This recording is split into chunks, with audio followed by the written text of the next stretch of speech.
That's correct, Mr. Mayor, and we've actually been collecting data on how much use basketball courts are getting, bocce ball courts, and all of that this summer. We've been collecting that data so that can be part of the discussion. Patrick, and did I see, no, Patrick and Wayne. Patrick. Yeah, I've got a few of them here. I'm not sure which are for staff and which is for the architectural team. First off, thank you for all your work assembling this. It was extremely detailed and laid things out in a pretty logical fashion. I guess I'm kind of coming back to, I was reviewing minutes from old meetings, and I went back to the April 8th packet and minutes, and it seemed that while we had selected this as the preferred site, there was a lot of questions around, can we get more information on what amenities are projected to be relocated, site access issues, traffic impacts to the neighborhood, just to get more comfortable with the impact of the site before we got into specifics on design and use for the facility itself.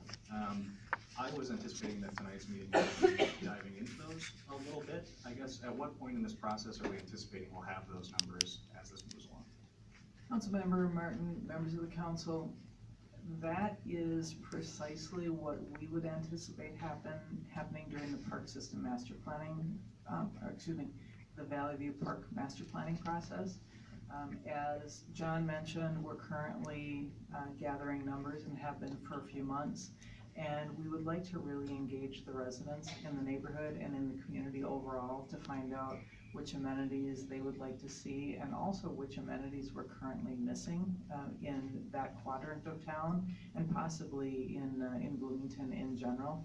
So it's an interesting time, as well as we're kicking off the overall park system master plan, to be able to look at the park system as a whole, but more specifically to find out what the neighbors in the Valley View neighborhood would like to see potentially in the park, and especially also as it relates to a potential new community center, which amenities could be indoors, which amenities could be outdoors.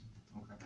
So do we have an idea of kind of considering this two-track approach and how a lot of these dots line up before they come back together? Kind of when along the timeline? My only worry being, so we get the feedback from the public engagement sessions, it looks like around October 7th. And if I was looking at the wrong timeline, forgive me, I saw there was an appendix that was added.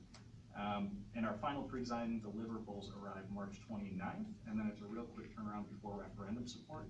So I'm just wondering, before we're turning around and showing this to the community, when we're gonna have an idea of if there's gonna be tons of traffic through the neighborhoods, where people are accessing the site, just real nuts and bolts.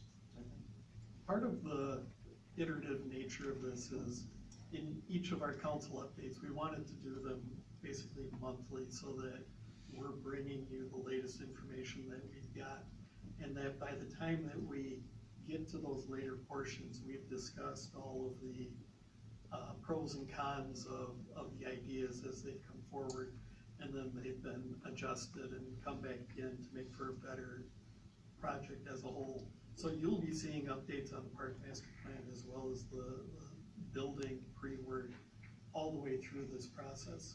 So hopefully there won't be any surprises when we get to that final rollout.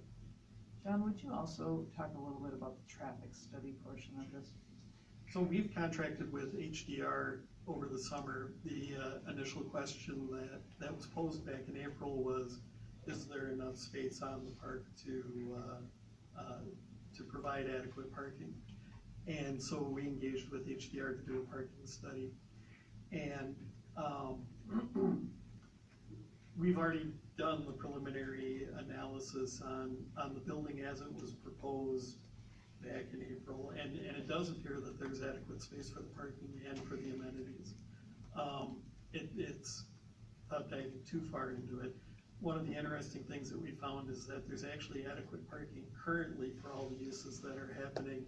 It's just not located in the right spots. If you've got children playing in Quebec in the evening, you're gonna park in the